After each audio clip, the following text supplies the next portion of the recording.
April 7, 1945. Tokyo Bay, Empire of Japan.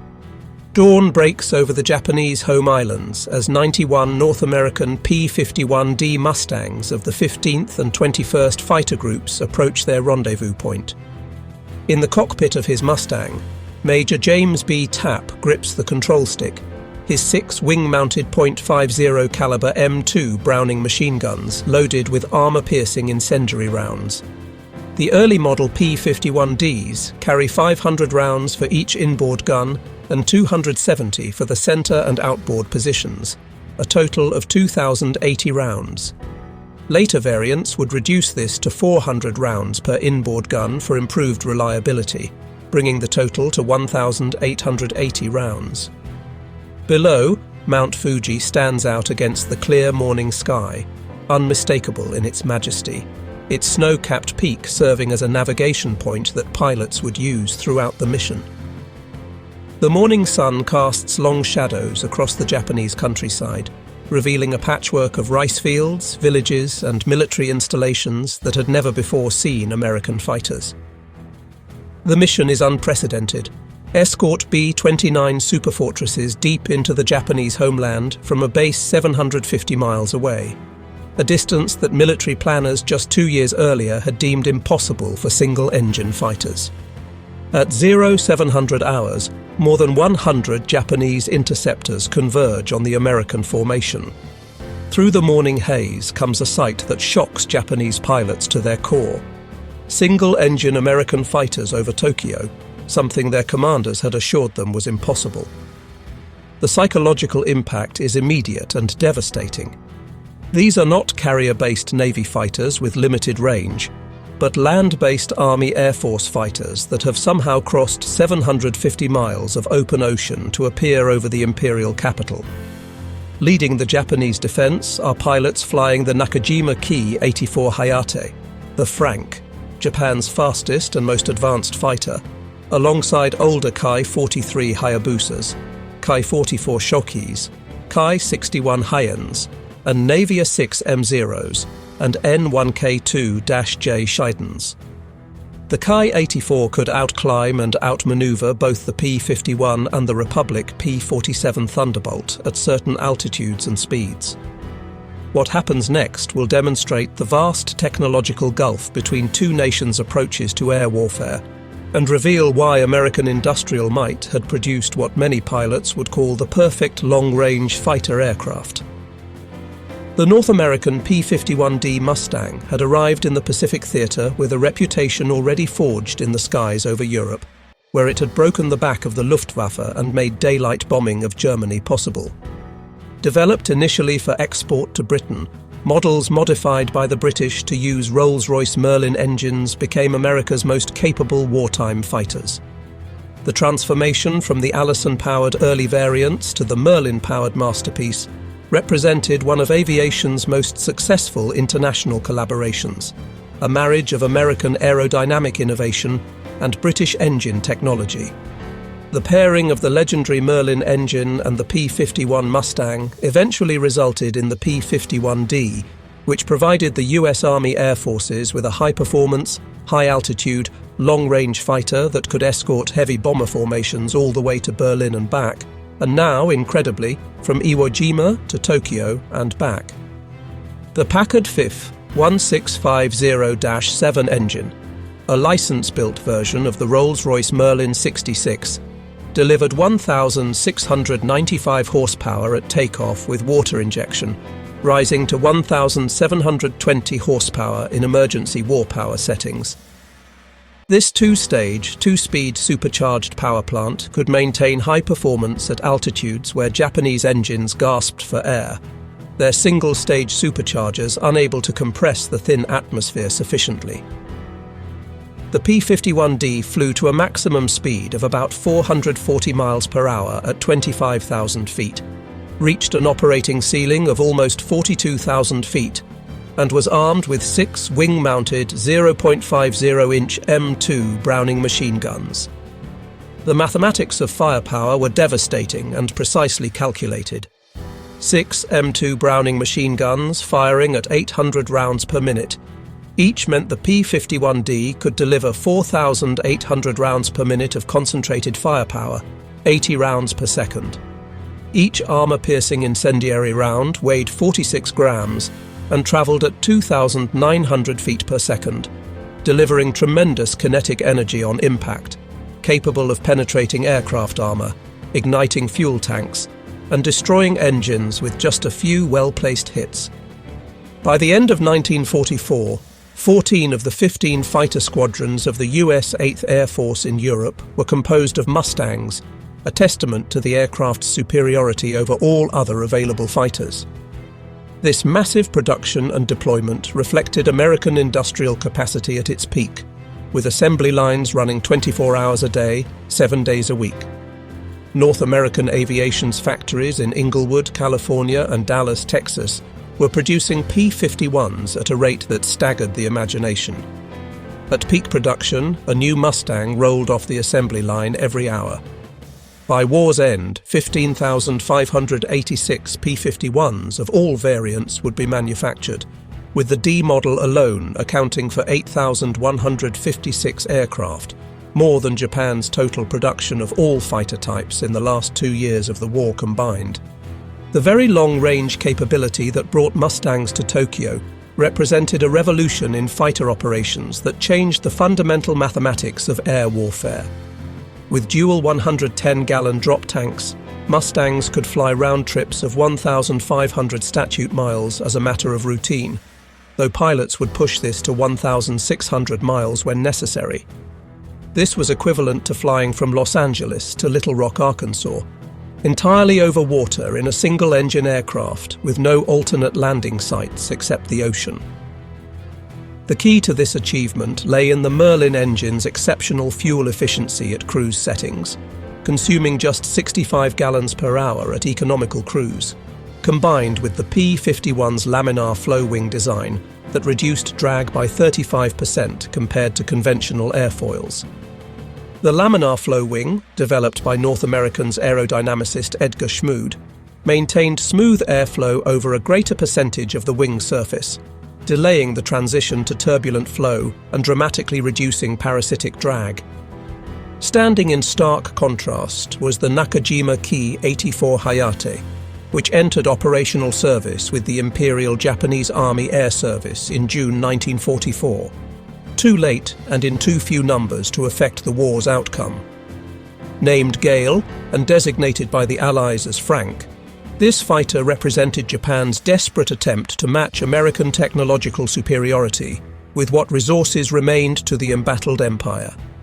The Ki-84 is generally considered the best Japanese fighter to operate in large numbers during the conflict. Though large numbers was relative, what Japan considered mass production, America would consider prototype runs.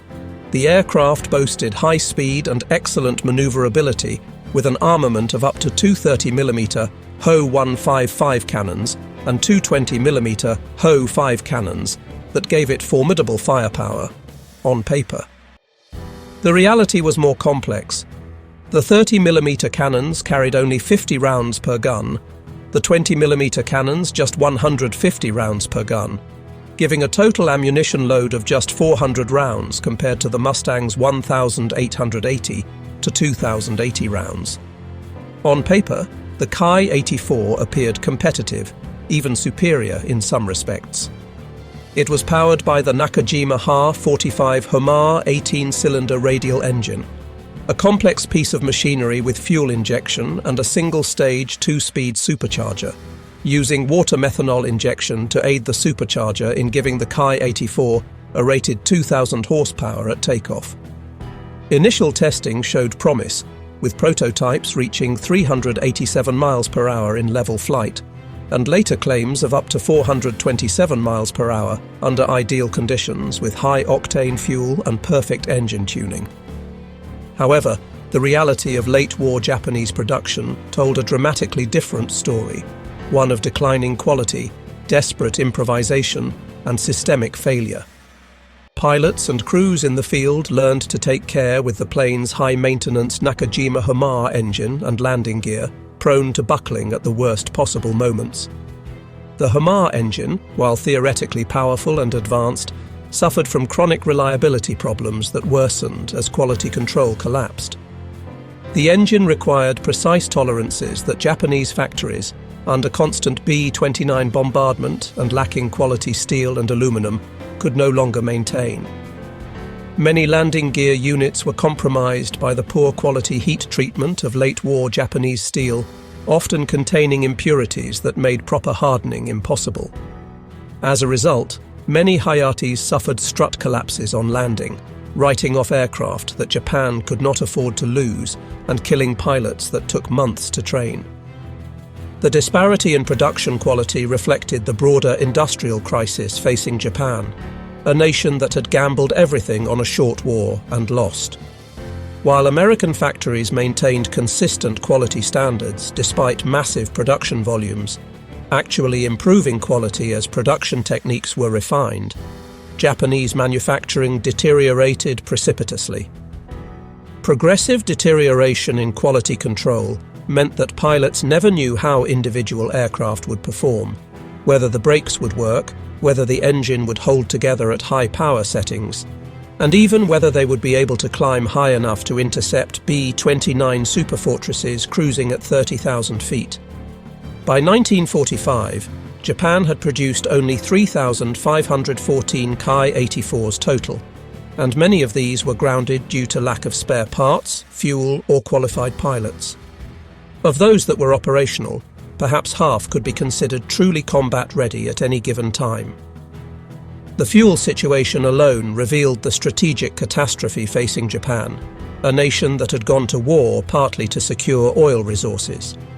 While American pilots flew with 100-octane aviation gasoline shipped from refineries in Texas and California, fuel specifically formulated for high-performance engines, Japanese pilots made do with whatever could be produced domestically or synthesized from coal. Late-war Japanese aviation fuel often tested at 87 octane or lower, sometimes as low as 80 octane, robbing engines of power and causing pre-ignition that destroyed cylinders, pistons and valves. Some desperate units attempted to supplement their fuel with pine root oil extracted from pine stumps, alcohol distilled from sweet potatoes, and even sake production byproducts, further degrading engine performance and reliability. Pilots reported engines that would barely start, ran rough at all power settings, and often failed catastrophically in flight. On that first April 7th mission, the Mustangs formed up with their charges, 103 Boeing B-29 superfortresses of the 73rd Bomb Wing, each carrying tons of incendiary bombs destined for Japanese industrial targets. Captain Art Bridge of the 45th Fighter Squadron recalled, "It was a real spectacle. The 29ths were just finishing their assembly in a grand circle as we arrived. The sun glinted off their aluminum skin, and they looked like a school of giant silver fish swimming through the sky." The rendezvous itself represented a triumph of navigation and planning that would have been impossible without American technological advantages. The P-51s had flown 750 miles over open ocean, navigating primarily by dead reckoning and basic radio compass, timing their arrival to match the bomber's schedule within minutes. They had climbed gradually from sea level to 25,000 feet, their engines automatically adjusting mixture as they climbed, their superchargers seamlessly transitioning from low to high blower to maintain power. Crossing the coast of Honshu, the P-51 pilots dropped their 110-gallon auxiliary wing tanks as they began to spot the first head-on feints from a force of more than 100 Japanese interceptors scrambling from multiple airfields around Tokyo. The silver drop tanks tumbled earthward, glinting in the morning sun, some exploding as they hit the ground, others bouncing across rice paddies. The Japanese pilots, flying a mixed force of Ki-84s, Ki-43s, Ki-44s, Ki-61s and Navy fighters, including Zeros and the new N-1K2J Shidenkai, experienced their first shock. These were not Navy carrier fighters with limited range, but land-based fighters that had somehow reached the homeland from bases they knew were impossibly distant. Flight Sergeant Takeo Tanimizu, flying a Ki-84 with the 56th Sentai, later recalled his disbelief. When we were scrambled, we were told enemy fighters were approaching Tokyo. We thought it must be a mistake. Perhaps they meant enemy bombers. When I saw the Mustangs with my own eyes, I thought I was dreaming. It was impossible. Our commanders had assured us that no American fighter could reach Japan from their island bases. Yet there they were, dozens of them, flying as if they owned our sky. In that moment, I knew the war was truly lost. Major James B. Tapp, later to become an ace with 8 confirmed victories, was one of the first Mustang pilots to tear into a formation of Japanese fighters. His combat report, written hours after the mission, described the engagement with clinical precision. They came at us in the traditional 3-plane shot-eye formation, but their coordination was poor. The flight leader would commit to an attack, but his wingmen often failed to follow through.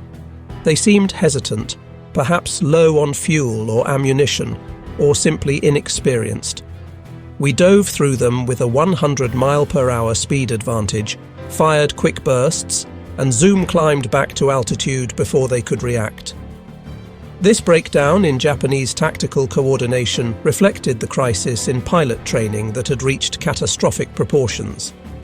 By 1945, most experienced Japanese pilots were dead, killed over the Solomons, New Guinea, the Philippines, or in the Marianas Turkey Shoot.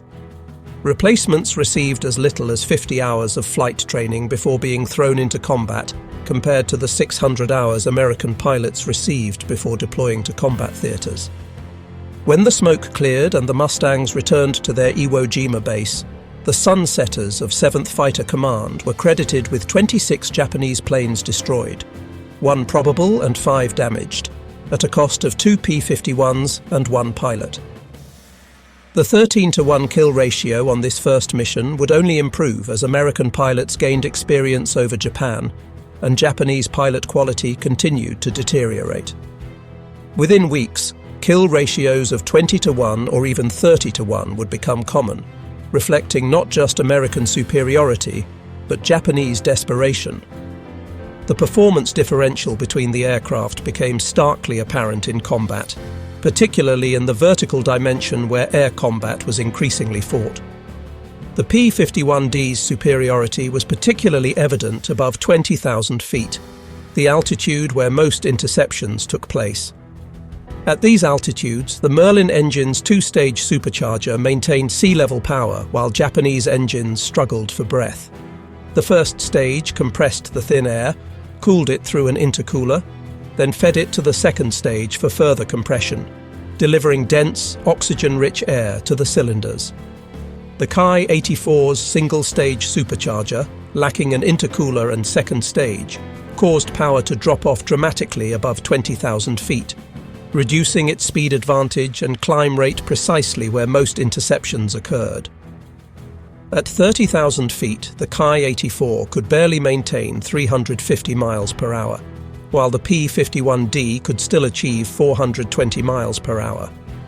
Lieutenant Jerry Yellin of the 78th Fighter Squadron, who would fly the last combat mission of the war on August 14, 1945, August 15th in Japan, described a typical engagement with vivid detail. We'd spot them climbing up to meet us, leaving dark exhaust trails as they firewalled their throttles, but by 25,000 feet they were wallowing like fish out of water. Their engines were smoking, probably running too rich because their superchargers couldn't provide enough air. We'd dive through their formation with our 650s blazing, the tracers looking like laser beams, and they simply couldn't match our speed in the dive or our zoom climb afterward. Our Merlins would sing as we pulled up, G-forces crushing us into our seats, while their radials would cough and sputter, struggling to maintain power. The P-51D could dive at speeds approaching 500 miles per hour while maintaining control authority, its laminar flow wings remaining effective even in the transonic regime, whereas Japanese fighters often experienced control reversal or structural failure at speeds above 400 miles per hour in a dive, their control surfaces blanking out or their wings simply tearing off. The contrast in pilot quality was devastating and grew worse with each passing day. American pilots arriving at Iwo Jima typically had 400 to 600 hours of flight time, including 100+ hours in type, dozens of hours of gunnery practice, and extensive combat training against experienced instructors flying captured enemy aircraft or accurate simulations. They had practiced formation flying until it was second nature, instrument navigation in all weather conditions, deflection shooting at towed targets, and combat tactics developed from 3 years of air warfare experience. Japanese pilots in 1945 often had less than 100 hours total time, sometimes as little as 30 hours, with minimal gunnery practice due to ammunition shortages, no instrument training, and combat tactics learned from manuals rather than experienced instructors who were all dead or flying combat missions themselves. The navigation challenge alone separated the capable from the doomed, the living from the soon-to-be dead. Flying single-engine fighters on 1,500-mile round trips over a vast ocean with minimal navigation aids required a confidence born of experience and trust in both machine and support systems. American pilots flew with detailed weather briefings compiled from submarine weather reports and reconnaissance flights, accurate maps updated from photo reconnaissance, and functioning instruments manufactured to precise specifications. They had rescue submarines stationed along their route, Lifeguard League submarines that saved dozens of downed airmen and could rely on Dumbo PBY Catalina flying boats to rescue them if forced down. Japanese pilots increasingly flew with outdated maps that didn't show recent bomb damage, unreliable compasses that hadn't been properly swung, and no hope of rescue if downed over water. Their life rafts, if they had them at all, often leaked, and their emergency rations had usually been consumed during food shortages on the ground. The magnetic variation between Iwo and Tokyo in 1945 was 3 degrees west, and since Tokyo lay between the 139th and 140th meridians, while Iwo was between the 141st and 142nd, navigation was simplified to basic compass headings for the return flight, a fortunate geographic coincidence that saved many American lives. This geographic coincidence proved crucial when weather deteriorated or pilots became disoriented in combat, their compasses spinning wildly as they maneuvered. A pilot could simply fly south-southeast and know he would eventually see Iwo Jima's distinctive Mount Suribachi rising from the ocean, assuming he had enough fuel. The logistics supporting each force revealed the true nature of the Pacific Air War, a contest between American abundance and Japanese scarcity. Every mission from Iwo Jima involved nearly 100 Mustangs consuming 57,000 gallons of high-octane fuel and carrying 230,000 rounds of C-50 caliber ammunition, plus bombs and rockets for ground attack missions. This represented just one day's operations from one base, and there were 3 fighter groups operating from Iwo Jima alone. Behind this stood a supply chain stretching back to factories in Detroit, refineries in Texas, and ammunition plants in Missouri, all connected by Liberty ships, produced at a rate of 3 per day, and C-54 Skymaster transport aircraft that flew regular cargo routes across the Pacific. Ships arrived at Iwo Jima daily, unloading fuel, ammunition, spare parts, food, mail, and the 1,000 other items needed to keep a modern air force operational. Meanwhile, Japanese logistics had collapsed into chaos and desperation. Aviation fuel was so scarce that training flights were cancelled, leaving new pilots to face combat with no recent flying experience. Ammunition was rationed even for combat missions, with pilots told to conserve rounds for only the most certain shots. The Japanese Navy and Army Air Forces, never well coordinated even in the best of times, now competed desperately for dwindling resources like starving dogs fighting over scraps. Aircraft were cannibalized for spare parts until they were nothing but aluminum skeletons, and entire fighter groups were grounded for lack of tires, spark plugs, or hydraulic fluid. Some units attempted to manufacture their own spare parts in primitive workshops, with predictably poor results. The technological sophistication gap extended beyond the aircraft themselves to every aspect of operations. American pilots wore G-suits that prevented blackouts in high-G maneuvers by squeezing blood back to the brain, used standardized oxygen systems that functioned reliably above 30,000 feet with automatic flow regulation, and communicated via VHF radios with clear reception and multiple channels. Their parachutes were regularly inspected and repacked, their life rafts contained working radios and fresh supplies, and their survival kits included everything from morphine to fishing gear. Japanese pilots often flew without functioning radios. Their vacuum tube radios consumed precious battery power and rarely worked properly anyway.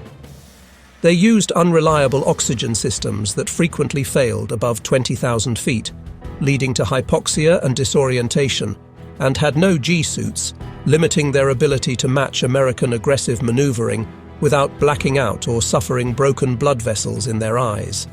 On June 1, 1945, called Black Friday by the Mustang men, weather rather than enemy action proved the greatest threat, demonstrating that even American technology had limits. About 150 Mustangs en route to Osaka flew into a blinding frontal system that wasn't supposed to be there according to weather forecasts. 27 aircraft were lost in minutes, with 24 losses due to weather, pilots becoming disoriented in towering cumulus clouds, flying into each other, or simply running out of fuel while trying to find clear air. This disaster illustrated that even for the technologically superior Americans, the very long-range missions pushed men and machines to their absolute limits. The weather front extended from sea level to 40,000 feet, with violent turbulence, icing conditions, and zero visibility. Pilots reported St. Elmo's fire dancing on their wings, compasses spinning uselessly, and artificial horizons tumbling as their gyroscopes gave up trying to make sense of the violent motion. The impact on Japanese morale was catastrophic and irreversible.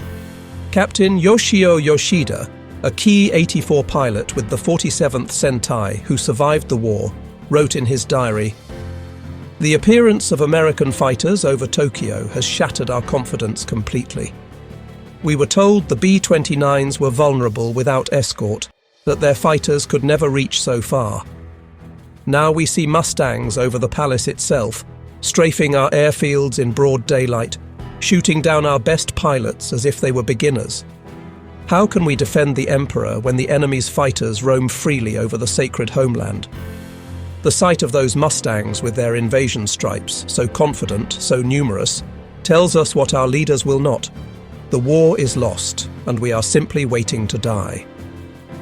VLR missions were a test of flying skill, said Major Tapp in a post-war interview. Battling Japanese fighter pilots caused your adrenaline to flow, but getting from point A to point B was the hardest part.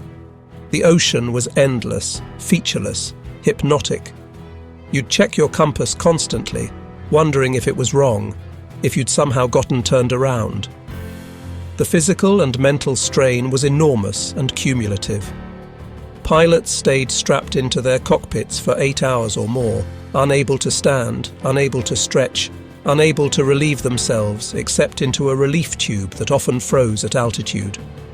They dealt with cramping legs that felt like they were being stabbed with needles, numb buttocks that made them wonder if they'd ever walk again, and the constant anxiety of flying a single-engine aircraft over vast stretches of empty ocean where one mechanical failure meant almost certain death.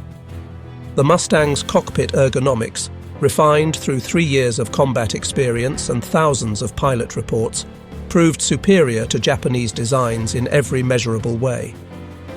The P-51D featured a bubble canopy providing 360-degree visibility.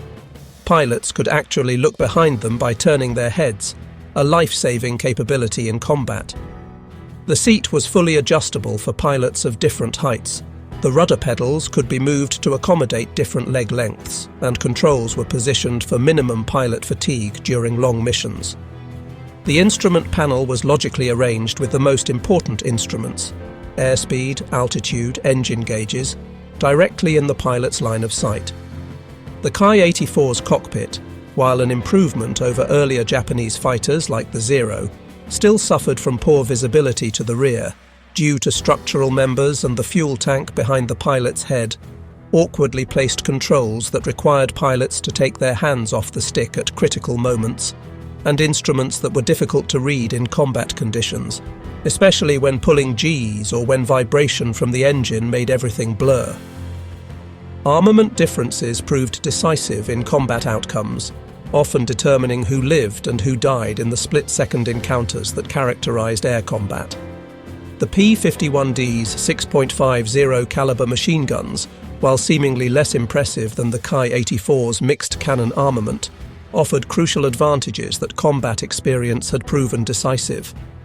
The American guns were extraordinarily reliable, with stoppage rates below 1% when properly maintained, which they always were thanks to dedicated armament specialists. They carried far more ammunition, 1,880 to 2,080 rounds total compared to the Ki-84's 400 rounds for its cannon and machine guns combined. This meant American pilots could afford to take ranging shots, could engage multiple targets, and didn't have to worry about running out of ammunition after a few seconds of firing. The ballistics of the .50 caliber rounds were so well understood that American pilots could reliably engage targets at 400 yards, while Japanese pilots with mixed cannon and machine gun armament struggled with convergence zones and different ballistic trajectories, their cannon rounds dropping differently than their machine gun rounds, making accurate shooting nearly impossible beyond close range. The training difference in gunnery was even more pronounced. American pilots had fired thousands of rounds in training, learning to lead targets, to estimate range, to fire in short bursts to avoid overheating their guns. They practiced on towed sleeves, on camera guns, and in mock dogfights until deflection shooting became instinctive. Japanese pilots in 1945 were lucky to fire 100 rounds in training, if that. Ammunition was too precious to waste on training when it was needed for combat. Many went into their first combat having never fired their guns at all, trying to learn deflection shooting while someone was trying to kill them. The Sunsetter's last aerial combat occurred near Tokyo on August 10, 1945, when the 15th and 506th Fighter Groups claimed 7 kills in what would be one of the last air battles of World War II. By this point, Japanese resistance had become almost token, a shadow of the force that had once swept across the Pacific. Fuel shortages meant most Japanese fighters were grounded, their tanks drained to provide fuel for kamikaze aircraft.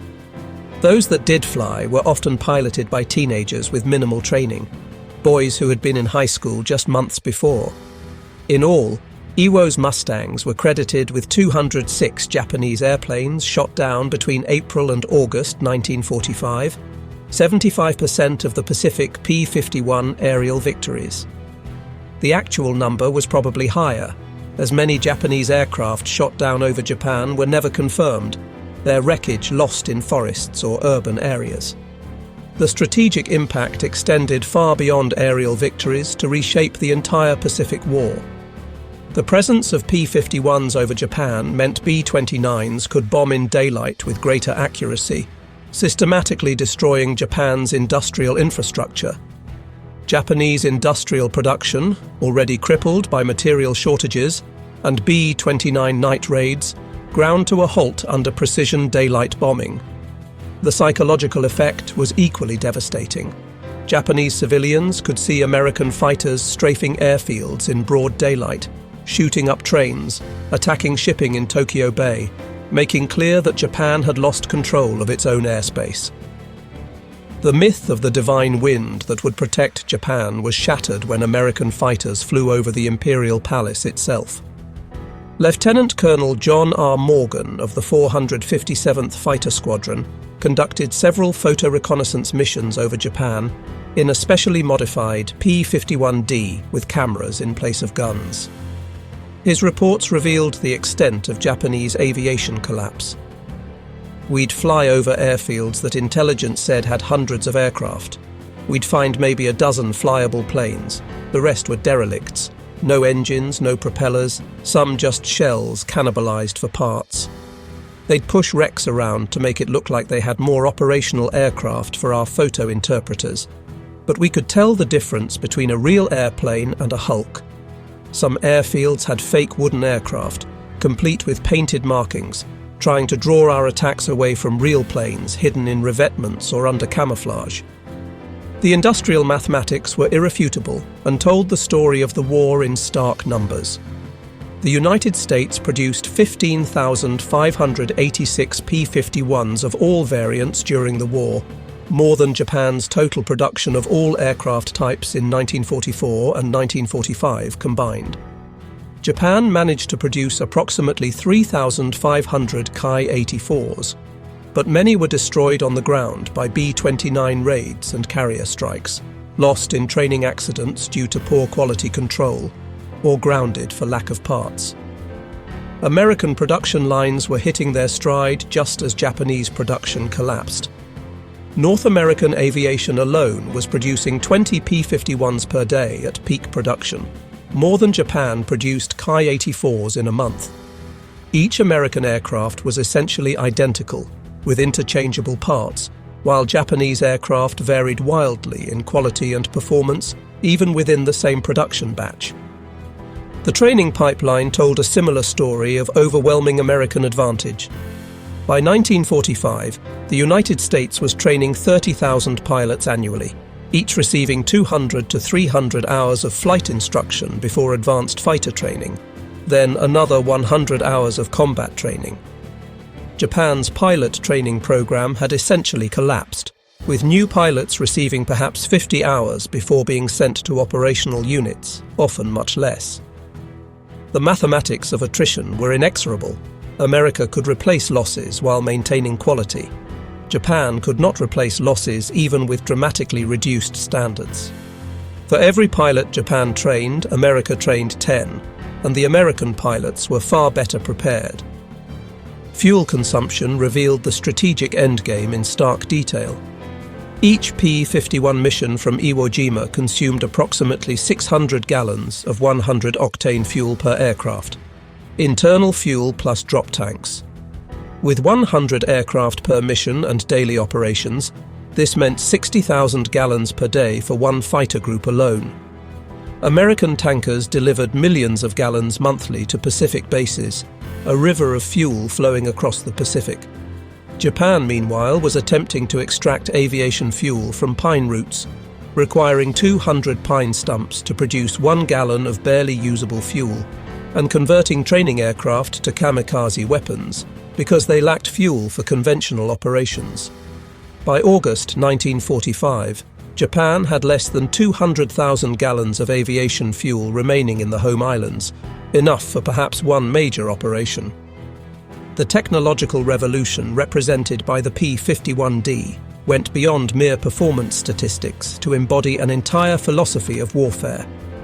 The aircraft embodied American industrial philosophy: mass production with quality control, standardization across manufacturers, and continuous improvement based on combat feedback.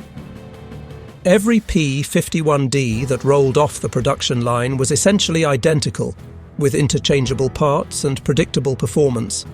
A pilot could climb into any P-51D and know exactly how it would fly, exactly where every switch and instrument would be. Japanese aircraft, increasingly hand-built with variable quality materials and substitute components, showed wide performance variations even within the same production batch. One Ki-84 might be capable of 400 miles per hour, while another from the same factory might struggle to exceed 350 miles per hour due to manufacturing variations. Brigadier General Ernest M. Moore, commander of 7th Fighter Command, would later write, "I don't believe there is any question about the P-51 being the best prop fighter of World War II. It was our top air fighter, and hence best for escort missions and equal to the P-47 as an attacker against ground targets." This assessment reflected not just the aircraft's performance, but its reliability, maintainability, and adaptability to the extreme demands of very long-range operations. The P-51 could be refueled and rearmed in 30 minutes, could fly twice a day if needed, and could operate from rough coral runways that would have destroyed more delicate aircraft. The maintenance statistics were telling and revealed another dimension of American superiority. P-51Ds at Iwo Jima maintained an operational rate above 80%, despite the harsh conditions, volcanic dust that got into everything, salt air that corroded aluminum, and minimal facilities that meant most maintenance was performed outdoors. Ground crews could perform engine changes in 4 hours using mobile cranes and standardized procedures, and battle damage that would ground a Japanese fighter for weeks could be repaired overnight using prefabricated parts flown in from the States. The Ki-84, even when fuel and ammunition were available, suffered from serviceability rates below 40%, sometimes as low as 20%. The complex Homar engine required specialized tools that often didn't exist, trained technicians who were mostly dead or drafted into combat units, and spare parts that had to be hand-fitted because manufacturing tolerances were so poor. Weather reconnaissance provided another crucial advantage that saved countless American lives. Dedicated B-29s flew weather reconnaissance missions hours before fighter operations, reporting cloud conditions, wind speeds, and frontal systems. These weatherbirds provided detailed meteorological data that helped plan routes around the worst weather, though as Black Friday showed, weather could still surprise even the best prepared missions. Japanese forces, lacking such capabilities, often flew blind into weather that destroyed entire formations. The American ability to predict and avoid weather fronts reduced operational losses significantly, while Japanese units suffered catastrophic weather-related losses that exceeded combat casualties. The communication infrastructure supporting American operations was revolutionary for its time. High-frequency radio beacons transmitted from submarines and island bases, submarine-based rescue coordination that could vector search aircraft to downed pilots, and real-time weather updates created a safety network that gave pilots confidence to push the extreme range capabilities of their aircraft. The psychological value of knowing that if you went down, someone would come looking for you cannot be overstated. Japanese pilots, often flying with no working radio and no hope of rescue if forced down, faced each mission with fatalistic acceptance of probable death. Their farewell ceremonies before missions were literal. They expected never to return. Captain Harry C. Krim Jr. of the 531st Fighter Squadron, who would become an ace over Japan with 7 victories, observed the strategic reality with brutal clarity. We owned the sky over Japan. We could go where we wanted, when we wanted. The Japanese knew it, we knew it, and most importantly, Japanese civilians knew it. Every P-51 over Tokyo was proof that Japan had lost the war. We weren't fighting for air superiority anymore. We had it. We were just demonstrating it, rubbing their noses in it, showing them that resistance was futile. The very long-range missions fundamentally changed the strategic equation in the Pacific, rendering all previous calculations obsolete. No longer could Japan rely on distance to protect the home islands, the tyranny of distance that had protected them for centuries. The industrial heartland that had survived relatively untouched for 3 years of war was now exposed to daily attack. The appearance of American fighters over Tokyo shattered the last illusions about Japan's ability to defend itself, destroyed the myth of the divine wind, and made clear that defeat was not just possible, but inevitable. The human cost reflected the technological disparity in cruel mathematical terms. Between July 1st and August 15, 1945, fully 85 American fighter pilots lost their lives on VLR missions, but only a handful were claimed in air-to-air combat, perhaps 5 or 6. Most losses were operational: weather, mechanical failure, navigation errors, or simple exhaustion causing pilots to make fatal mistakes. Japanese pilot losses in the same period numbered in the hundreds, perhaps over 1,000, with entire squadrons eliminated in futile attempts to intercept American formations. The 47th Sentai, which had started April with 40 operational pilots, had just 3 remaining by August.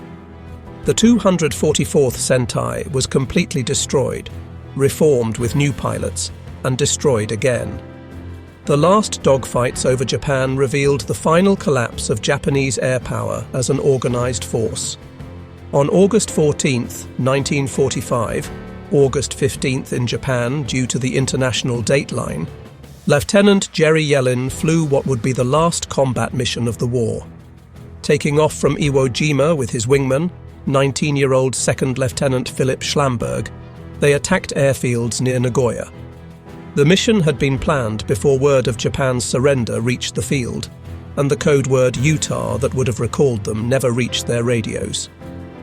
Yellin and Schlamberg strafed their targets and turned for home, banking into a cloud formation to escape anti-aircraft fire. When Yellin emerged from the clouds, Schlamberg was gone, shot down by ground fire to become the last American combat death of World War II. Even in defeat, with the war literally ending and the Emperor having already recorded his surrender broadcast, Japanese anti-aircraft positions continued firing with desperate determination. But notably absent were Japanese fighters. They had essentially ceased to exist as an effective force, grounded by lack of fuel, lack of pilots, or simply destroyed. The mathematics of the air war were final and irrefutable, written in aluminum and blood across the skies of Japan. The P-51 Mustang, with its 440 mph top speed, 2,000-mile range with drop tanks, and 6 reliable machine guns with nearly 2,000 rounds of ammunition, had rendered the Japanese home islands defenseless against daylight air attack. The Ki-84 Hayate, despite its theoretical capabilities and the courage of its pilots, never had the numbers, reliability, or pilot quality to mount an effective defense. It was not a contest between equals, but a foregone conclusion, the result determined by factories in Detroit and oil wells in Texas as much as by combat over Tokyo. American industrial might, expressed through the magnificent P-51 Mustang, had achieved what naval blockade and island hopping could not: the complete elimination of Japan's ability to defend its airspace. The B-29s that dropped atomic bombs on Hiroshima and Nagasaki flew without fighter escort, not because none was available, but because none was needed. Japanese fighter opposition had been swept from the skies, crushed by the overwhelming superiority of American technology, training and production. Out of 3,514 Ki-84s built, only one survives today. It sits in the Chiran Peace Museum in Kagoshima, Japan, a solitary reminder of Japan's desperate attempt to match American technological superiority.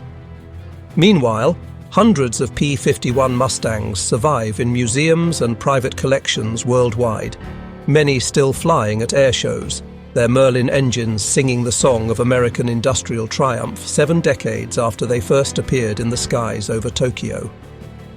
The disparity in surviving aircraft tells its own story.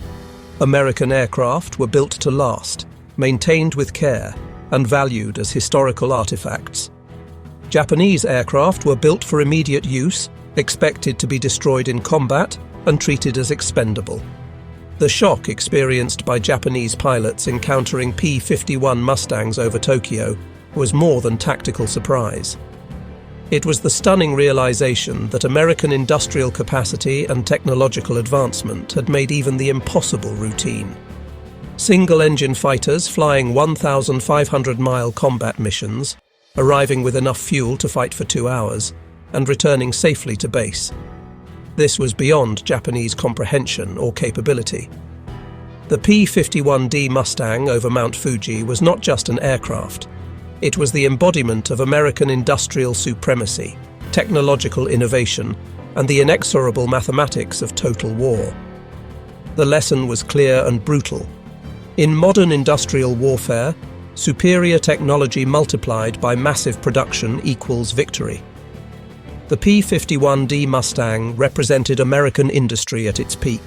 15,000-plus aircraft produced with consistent quality, flown by well-trained pilots, supported by unlimited logistics, and deployed with strategic precision.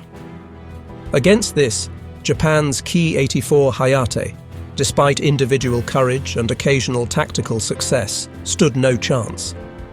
The shock of American fighters over Tokyo was, ultimately, the shock of mathematical reality. A reality that ended with atomic bombs over Hiroshima and Nagasaki, delivered by B-29s that no longer needed fighter escort because Japanese air power had ceased to exist. The Mustangs had done their job with ruthless efficiency. They had proven that distance was no defense, that industrial might trumped warrior spirit, and that technological superiority, properly applied, was insurmountable.